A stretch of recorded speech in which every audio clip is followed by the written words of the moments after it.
Good morning, dear students. Myself, Miss Deepthi from Dips Bag. In today's lecture, we are going to continue the reading of SPL Chapter 1,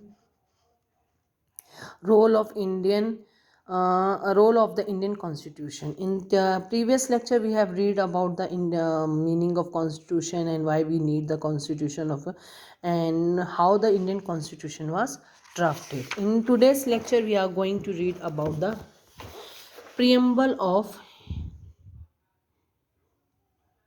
Indian Constitution. So, Constitution begins with a preamble. The entire philosophy of the Constitution of India is explained in preamble. The word preamble means introduction. So, preamble means introduction, and Indian philosopher in Constitution or in the preamble of Indian Constitution tell us the entire philosophy of Indian Constitution. So, in the introduction or the main object, the aims and objective of Constitution are mentioned. Preamble contain the guiding principles of the Constitution, but it is not a part of the Constitution as it is not enforced in a court of law. Preamble just an introduction है, इसमें कानून के बारे में मतलब Indian constitution के the principles are mention किए गए हैं. जस्ट इंट्रोडक्शन दी गई है कि what are the principles.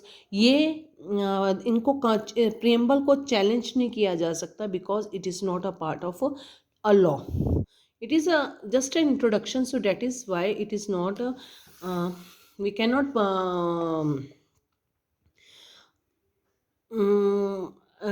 challenge preamble in the court. Features of Indian Constitution. According to the preamble, India is a sovereign, socialist, secular, democratic republic. Let us learn about the preamble in detail. India is a sovereign country. Sovereign means that India is free from external control. It formulates its own policies and is governed by its own government. So India के ऊपर सॉर्विजन का मतलब we are बिल्कुल free हैं और हमारे पर किसी दूसरे देश का कोई अधिकार नहीं है. We make our laws our self.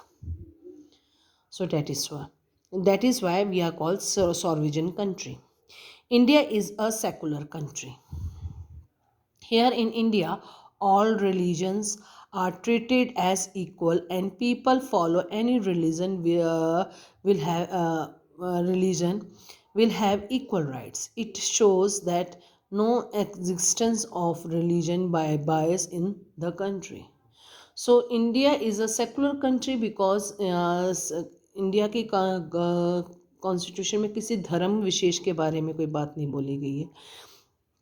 We can follow any religion which we like to. So there is no discrimination on the basis of religion at any cost, any government policy. Next is India is a socialist country. The word socialist and secular were added in the preamble by the 42 Amendment Act. Though these words are added to give economic and social equality to the citizens. तो socialist का मतलब होता है यहाँ पर economically सभी equal, सबको economically सबको इक्वल अपॉर्चुनिटीज़ अवेलेबल हैं. एंड सोशलिस्ट सोशल में सोसाइटी में किसी के साथ कोई भी भेदभाव नहीं किया जाता. यह सोसाइटी में सब एक समान है. So next is that India is a democratic country. Yes, India is a democratic country as this all the citizen whoever is 18 years or above have the political right to choose their representatives, and these representatives form the government. Form the government. The people are given economic and social and political democracy. यहाँ पर सभी लोगों को political, economic and social democracy दी हुई है. India is a republic. So according to this, that in the head of the state means the president is Not a seat is a not a hereditary seat. The person sitting on this seat is elected by the citizen directly, indirectly way. सो हमें पता है कि indirectly हम लोग चुनते हैं, so but it is elected and it's have a term है इसका, क्योंकि ये एक निश्चित समय के लिए ही चुने जाते हैं। तो इस पूरे फीचर्स ऑफ इंडियन कॉन्स्टिट्यूशन में आता है कि सॉर्विजन, सेकुलर, डेमोक्रेटिक, रिपब्लिक का वर्ड आता है। तो इनका मतलब होता है कि यहाँ पर हम किसी दूसरे देश के अंडर नहीं आते हैं, number one. Number two, we make our laws our self. Then there is no religion, state religion is not there. We are secular. We are the citizens of India have the right to follow any religion they like. So next is the socialist. So we are socialist means equal, everybody have equal economic and social equality is there. Democratic, yes, the people of the Indians. So citizens have the right to choose their representatives, and these representative makes government. And republic means the head of the state is post is a elected post. It is chosen for the for 5 years.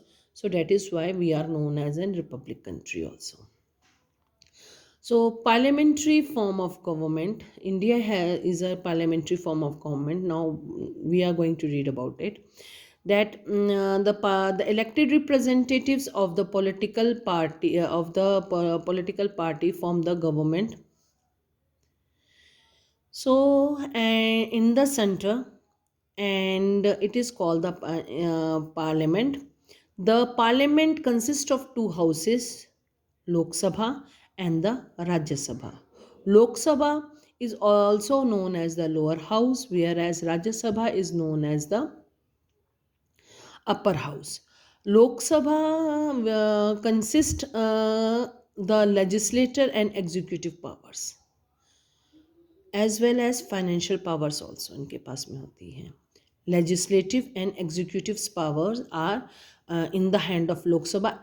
Why? Because the people, the members of Lok Sabha are directly elected by the citizens of India. So that is why lower house means Lok Sabha have more power than the Rajya Sabha.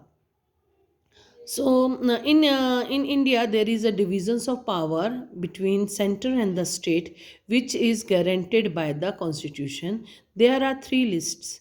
The state enjoy the freedom of exercising power on the on subjects listed in the state list.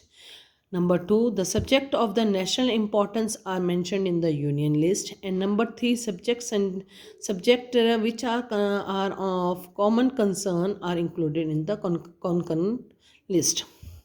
So three list हैं यहाँ पे India में, constitution में clearly mentioned है। हर एक काम, हर एक government का काम क्लियरली मेंशनड है। स्टेट गवर्नमेंट का काम यूनियन स्टेट लिस्ट में लिखा हुआ है।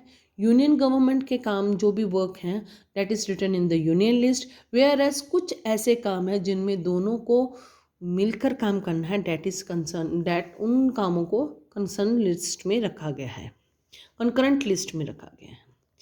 So the as we know the legislative there are three organs of the government: legislature, executives and judiciary. So legislature is the body who forms the government, who forms the rules and laws. Executives is a body that executes the law, and judiciary is a body that settles the disputes and interprets law. Means ये जो three organs हैं, इन तीन organs के through, जैसे as हमारी body is there, we there are important organs which help us to live. So in same manner, government have three organs which help to government to survive. So these three organs are legislature, executives and the judiciary. Legislature law making agency है ये, and law and rules are making by the legislators only, whereas executives, the main work is executive is to implement the rules and laws which are made by the legislature, as well as the judiciary is there.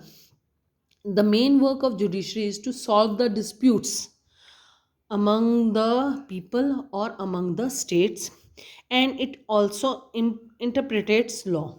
It protect the laws and make the people who are not